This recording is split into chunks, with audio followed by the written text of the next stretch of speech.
Башкирский государственный театр кукол представляет вашему вниманию проект под названием «85 секунд о театре кукол». Этот проект посвящен юбилею нашего театра, и благодаря ему вы узнаете о театре кукол чуть больше.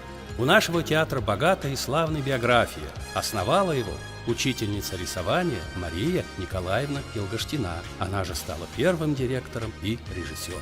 5 февраля 1932 года в Малом зале Уфимского дворца искусств, ныне театр оперы и балета, состоялся первый спектакль «Репка». Этим спектаклем и открывается история Башкирского государственного театра кукол.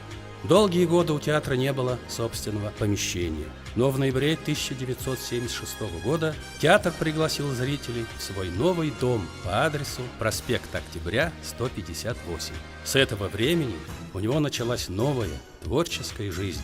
В это же время здесь стал работать ученик легендарного кукольника Сергея Владимировича Образцова Владимир Михайлович Штейн.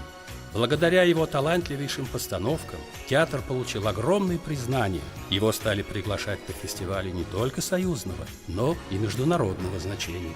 Сегодня в нашем театре трудятся великолепные артисты, бесконечно преданные своей профессии.